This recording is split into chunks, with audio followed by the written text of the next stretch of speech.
Let's continue our conversation about the overseas challenge in Syria, in Libya, and elsewhere with the Republican presidential candidate who has consistently challenged presidents of both parties about U.S. military interventions and involvement overseas. He's the Republican Ron Paul of Texas. Good to be with you. Thank you. Here in New Hampshire, a few days before our big debate. Welcome. I want to talk to you about some of these challenges, and I want to talk particularly first about Libya. Back in the Congress today, there was a conversation about the NATO operations. NATO has been quite open in recent days that their goal now is to continue the military strikes until Gaddafi yields power. And there's been some grumbling that the president has not asked the Congress to endorse this military action. Let's listen to Senator Jeff Sessions, Republican of Alabama. The Obama administration is clearly in violation of the War Powers Act, so I suppose that represents a death blow to the War Powers Act. If a liberal Democratic administration clearly has no intention of complying with it. What is your sense there? Should the president ask, or is the president right in saying, I'm the commander-in-chief, and this is being done through NATO, I don't need the blessing of Congress? The president is absolutely wrong, and you don't even need the War Powers Resolution because the Constitution is enough, and he can't go to war without permission from the Congress. So the War Powers Resolution was meant to put some restraints on the president, and technically I'm not all that excited about the War Powers Resolution, believing the Constitution would be enough. But it is a real insult to the American people. It's an insult to Congress for him to say, I don't even need to tell you. All I need to do is get a UN resolution and then use the force through NATO. NATO was set up to fight and stand up against the communists. So they're searching for a mission. Instead of now defending Europe, they're starting wars. On the bigger question, do you think the administration's goal and the policy of the United States should be regime change in Libya? Absolutely not. It's none of our business. We ought to just stay out of it. None of our business. None of our business. We don't need to be in there. That's a commercial business going over there. And that's why the British have commercial interests. The British and the French have commercial interests, and I'm sure we do too. We've been doing business with Gaddafi for the past 5 years. And now the oil is over in the east. That's where the rebels are, and I understand that there's very likely some al-Qaeda there. So we're probably inadvertently and getting involved in something that is going to have blowback and a consequence.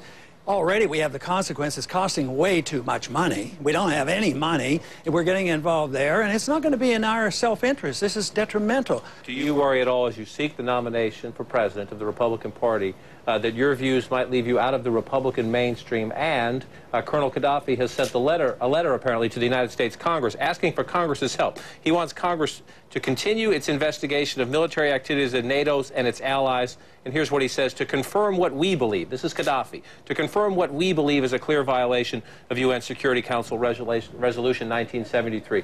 Do you worry that in the public discourse it could be argued Ron Paul is on the side of Muammar Gaddafi? Well, hardly, because I don't want to be on his side. I'm not supporting him. I'm supporting the United States. I'm supporting neutrality. I'm supporting our position of staying out of this. I'm supporting the position that NATO and the United Nations has no authority to send our kids off to war. So, no, and besides, the American people don't want to go. We've had a vote already about hands off over there, and I think almost everybody, if not everybody in the Congress, says don't send in ground troops. They're very, very leery of this. The president said no ground troops.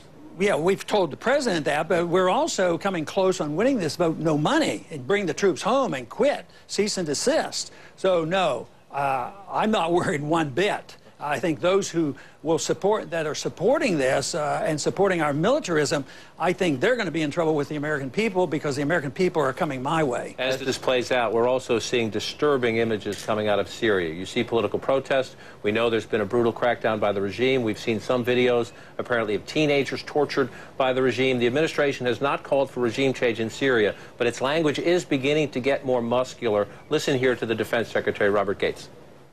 The slaughter of innocent lives in Syria should be a problem and a concern for everybody.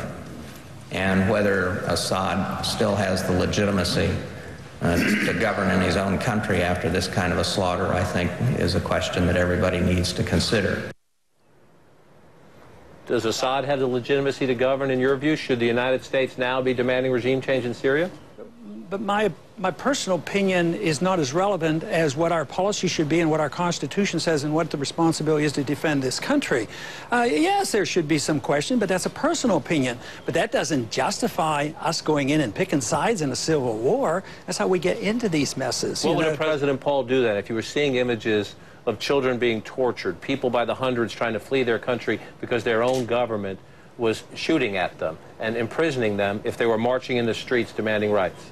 I don't think we have any authority to get involved. We don't have constitutional authority. We don't have congressional authority. We don't have the money to do it. We don't know all the details. We shouldn't be picking sides in civil wars. That's what we've been doing. That's why we're in 130 countries, 700 bases, and we're bankrupt. So I would say it's bad policy, it's bad for our national defense, and it's bankrupting our country. How different do you feel advocating these positions in this campaign? I remember, if we go back 4 years, when you advocated very similar positions, you took it pretty hard from Senator McCain and others who cast you as the outcast, as the non-interventionist. They put you on the extreme, saying that was not the mainstream of the Republican Party. We do hear more Republicans, maybe not adopting fully your positions, but talking about they're skeptical about Libya. They think maybe it's time to start coming home at a quicker pace from Afghanistan.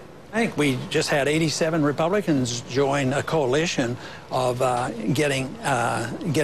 staying out of Libya and coming home in this area. So we're winning this vote. The American people are sick and tired of it. They wanted us out of Afghanistan. Is the evolution because of the constitutional questions, or is it because of the financial cost? Well, I wished it had been based on moral principles and the Constitution, but I'll take the support any way I can get it.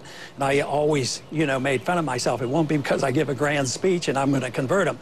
It's always going to be the money. All great nations come down because they extend themselves too far, the empire gets too big, and they can't afford it. Just as the Soviet system came down, that is what's happening. We better wake up and realize it, and realize that if we live within our means and with our Constitution, we're going to be safer and more prosperous. Let me ask you lastly, you're a veteran at these things. Some of your rivals up there on that stage Monday night will be new to these debates. Do you spend a lot of time preparing for them, going through preps, or do you just wing it? I try to keep up on the news. I thought you were going to say you're a veteran of these things, and I am a 5-year veteran, so I know a little bit about the military.